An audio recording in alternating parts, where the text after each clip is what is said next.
L'ordre des assassins est devenu populaire grâce à de nombreuses fictions, et notamment avec la saga de jeux vidéo Assassin's Creed. Mais quelle est leur véritable histoire ?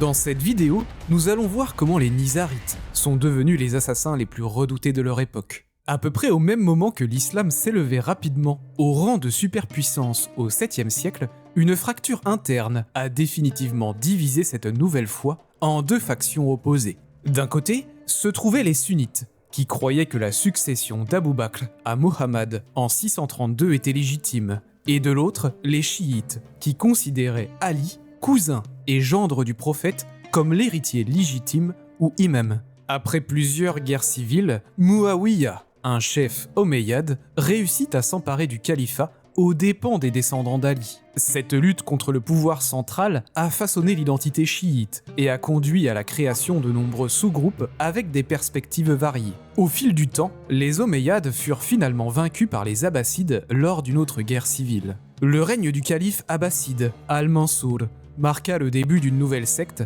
les Ismaéliens. À un moment donné de son règne, le 6e imam chiite, Jafar al-Sadiq, désigna son fils aîné, Ismaïl, comme son successeur divin, une doctrine connue sous le nom de Nahas. Cependant, ses projets furent bouleversés en 762, lorsque Ismaïl mourut soudainement à l'âge de 40 ans, soulevant des questions épineuses sur la désignation du prochain imam. Lorsque Jafar décéda quelques années plus tard, 6 factions se disputèrent la succession de l'imama. 2 de ces groupes devinrent les premiers chiites ismaéliens en soutenant la légitimité d'Ismaïl malgré sa mort et en défendant ses descendants. Les Ismaéliens disparurent des écrits historiques jusqu'au milieu du 9e siècle lorsque leurs dirigeants émergèrent sur la scène politique et diffusèrent leurs mouvements dans diverses régions du califat abbasside affaibli, s'étendant du Maghreb au Khorasan.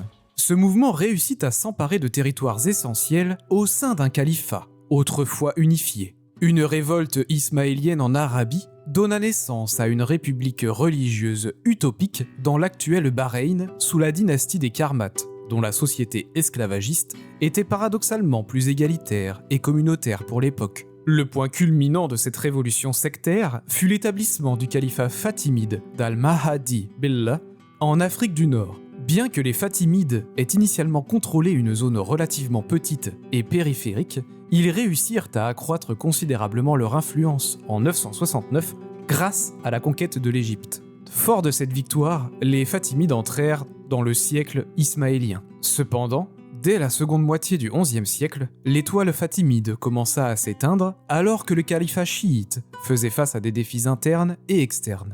Une crise dynastique brisa définitivement l'unité ismaélienne en décembre 1094 avec le décès du calife fatimide Al-Mustansir. Après un règne de 58 ans, il était largement attendu que son fils bien préparé de 50 ans, Abu Mansur Nizar, hérite du trône au Caire. Mais le puissant vizir, Al-Afdal, qui contrôlait effectivement le gouvernement, souhaitait préserver son propre pouvoir. À la mort d'Al-Mustansir, Al-Afdal organisa un coup d'État pour placer sur le trône le frère inexpérimenté de Nizar, Al-Musta'ili, âgé de seulement 20 ans.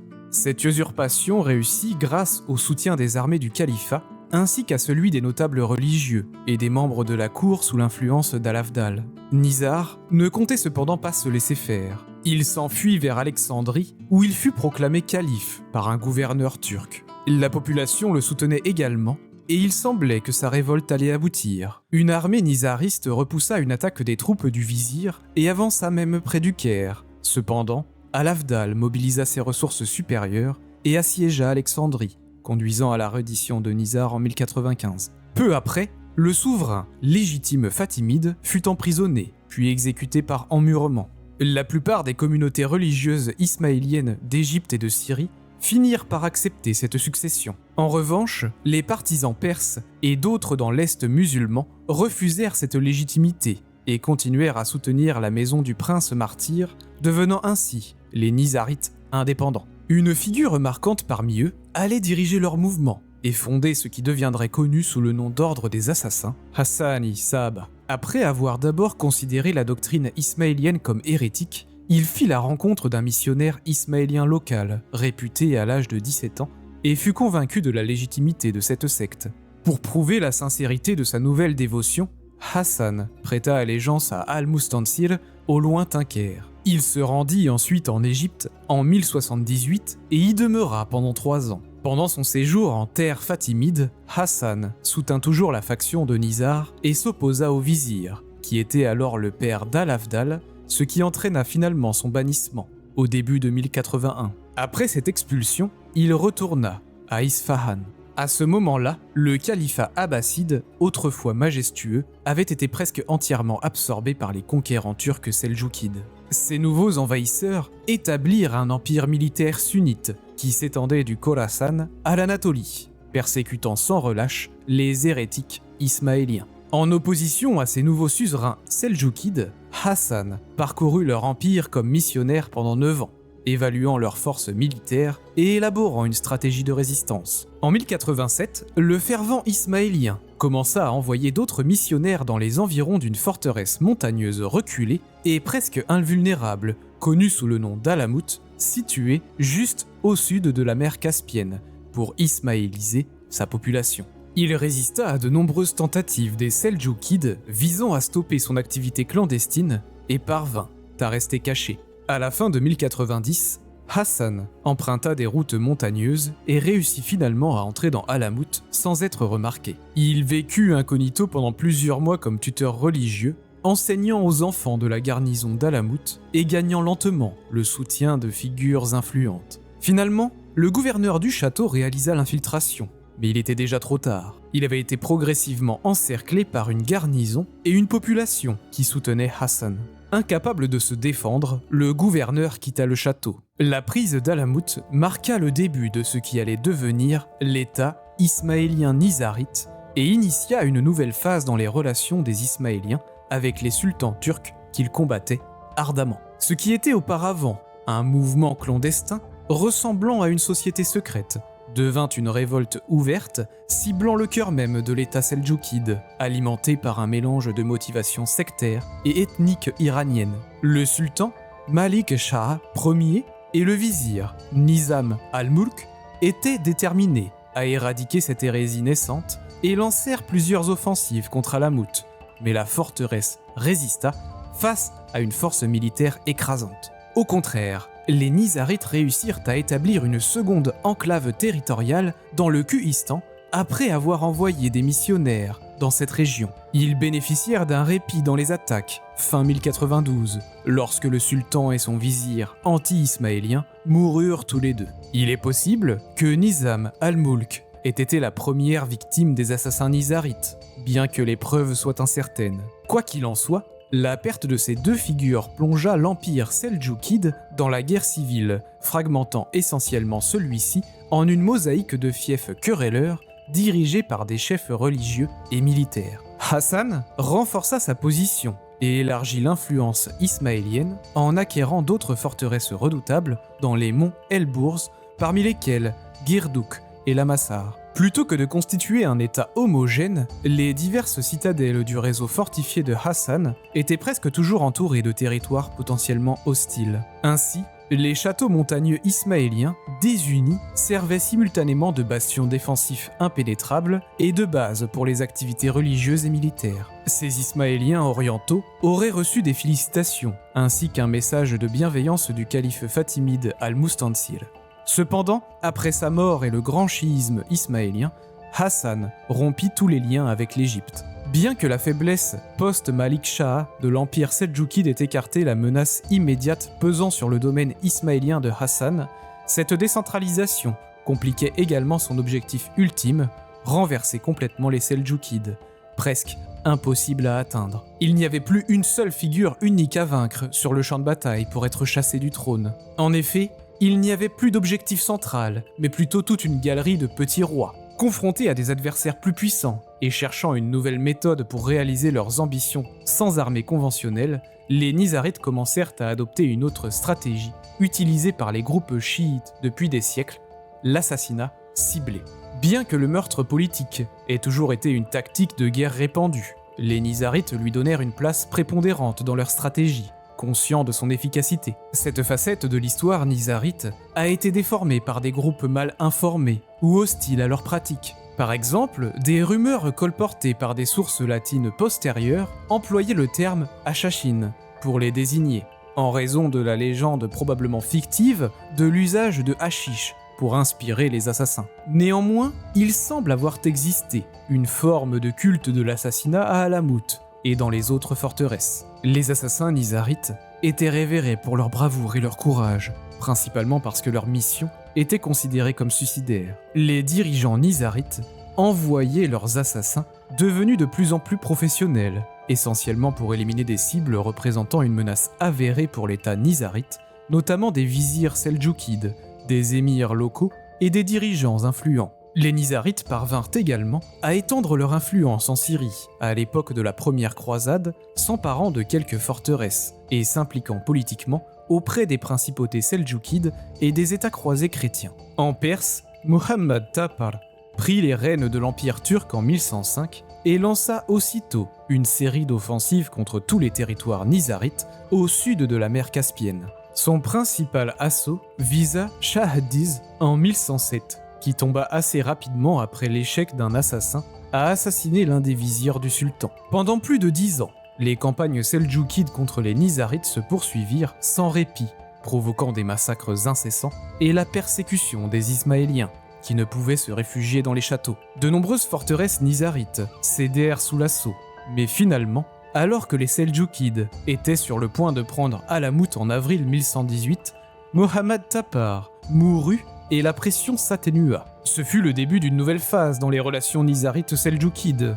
une impasse due à l'épuisement mutuel. Hassan se consacra alors aux activités intellectuelles et aux relations pacifiques, bien que ces dernières fussent souvent obtenues par des moyens peu orthodoxes. Par exemple, Hassan apprit qu'un chef seldjoukide nommé Hamad Sanjar préparait une campagne contre lui. Selon la légende, cet homme se réveilla un jour pour découvrir un poignard planté dans son lit, accompagné d'un message indiquant que Hassan et Sabah souhaitaient la paix. Ébranlé et sans doute quelque peu effrayé, il cessa de harceler les Nizarites, adoptant même une attitude relativement tolérante et leur octroyant une pension annuelle de 4000 dinars. Hassan tomba malade en 1124 et désigna son successeur, nommant un conseil pour le guider. La même année, il s'éteignit à Alamut à l'âge de 70 ans, n'ayant jamais quitté la citadelle en 34 ans. Pendant des décennies après sa mort, fréquemment, les Nizarites en Perse ou en Syrie s'emparaient d'une forteresse pour en perdre une autre ailleurs. En 1162, un certain Rachid al-Din Sinan fut envoyé de Perse pour diriger la branche syrienne des Nizarites, qui avait gagné en influence depuis leur implantation dans la région un demi-siècle plus tôt. Cet homme deviendrait plus tard célèbre sous le nom de Vieux de la Montagne dans les récits de Marco Polo. Sinan s'immergea rapidement dans le complexe réseau politique interconfessionnel syrien, allant jusqu'à envoyer des assassins pour assassiner un chef musulman ambitieux qui cherchait à unifier la région, Salah ad-Din.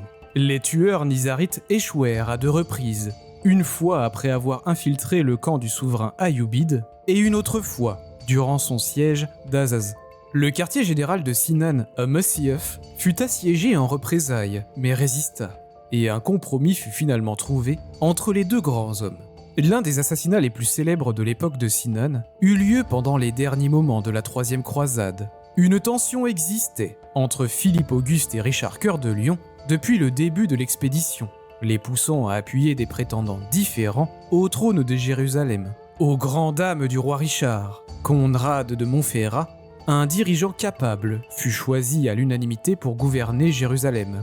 Néanmoins, ce roi potentiel ne serait jamais couronné. Aux alentours de midi, le 28 avril 1192, le seigneur Croisé-Franc revenait d'un repas avec son ami, l'évêque de Beauvais, escorté de quelques gardes. Sur son chemin, Conrad croisa 2 moines chrétiens qu'il avait récemment rencontrés. Une discussion s'amorça entre les groupes, rassurant les gardes de Conrad face à ces hommes d'apparence inoffensive. À cet instant de grande vulnérabilité, ils bondirent soudain avec des dagues, poignardant sauvagement le roi élu d'au moins 2 coups au flanc et au dos. Bien que les meurtriers, des assassins envoyés par Rachid al-Din Sinan, aient été éliminés ou saisis, Conrad succomba soit sur le champ, soit peu après son transport dans une église proche. Diverses motivations et suspects ont été évoqués pour ce meurtre. Richard Cœur de Lion fut soupçonné en raison de son animosité envers Conrad, tandis qu'une missive à Léopold V d'Autriche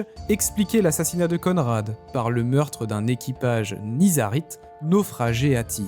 Quoi qu'il en soit, cet acte ne fit que renforcer l'image légendaire européenne d'assassins mystérieux, n'ayant pas peur de la mort. Ces dernières décennies du XIIe siècle marquèrent l'apogée des nizarites syriens en particulier, une ère qui s'acheva avec la mort de Rachid al-Din Sinan à Masyaf en 1193. Le XIIIe siècle s'annonçait, et il serait comparable à une apocalypse pour les Ismaéliens. Au début de ce siècle, la force mongole balaya le monde islamique, écrasant tout sur son passage. Les Khans devinrent réputés pour leur utilisation des talents des peuples locaux des territoires conquis, ce qui semblait inclure plusieurs courtisans sunnites qui détestaient les Ismaéliens. Ils devaient connaître la réputation des Nizarites pour leur résistance et leur penchant pour l'assassinat. Peut-être après avoir ajouté quelques éléments fantaisistes, ces récits ont dû fortement préoccuper le Khan, qui les percevait comme une menace. Après des relations d'abord neutres, Mohammad III d'Alamout reçut une terrible nouvelle en 1246.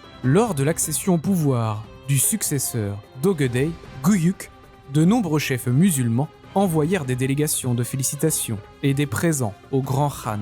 Parmi eux, seuls les émissaires nizarites furent sévèrement éconduits. Pour appuyer cette attitude hostile, le Khan déclara que sur 10 renforts qu'ils enverraient en Perse, 2 devraient être utilisés pour soumettre les terres rebelles, particulièrement celles des Ismaéliens. C'était une stratégie que le successeur de Guyuk, Möngke, qui visait une domination absolue de l'Asie occidentale, reproduisit. Malgré une résistance acharnée, la pression mongole était simplement trop forte. Le 19 novembre 1256, le dernier imam nizarite, Kölsha, capitula devant Hulagu et fut d'abord épargné. Cependant, après avoir été escorté hors de ses terres, il fut exécuté sans ménagement dans les montagnes Hangai. En Perse, les remparts des forteresses nizarites conquises furent rasés, d'immenses bibliothèques furent brûlées et des milliers de civils massacrés. Une par une, les citadelles montagnardes tombèrent, leurs assassins livrant une lutte désespérée. La dernière forteresse ismaélienne de Gurduk tomba le 15 décembre 1270. L'anéantissement violent de l'état d'Alamout, fondé par Hassan et Sabba, mit un terme définitif à l'état nizarite. Contre toute attente, les Nizarites ont survécu jusqu'à notre époque et sont actuellement menés par leur 49e imam, Aga Khan IV, depuis Lisbonne, capitale du Portugal, avec environ 15 millions de fidèles dans plus de 25 pays. Bien que ces Nizarites soient aujourd'hui beaucoup moins combatifs, l'histoire de leurs ancêtres, prêts au sacrifice, continue de les inspirer. Si cette vidéo vous a plu, vous pouvez aller voir celle sur l'armée noire de Hongrie qui s'affiche à l'écran. N'oubliez pas de liker cette vidéo et de vous abonner pour plus de récits captivants et terrifiants. Merci de m'avoir rejoint aujourd'hui et à bientôt.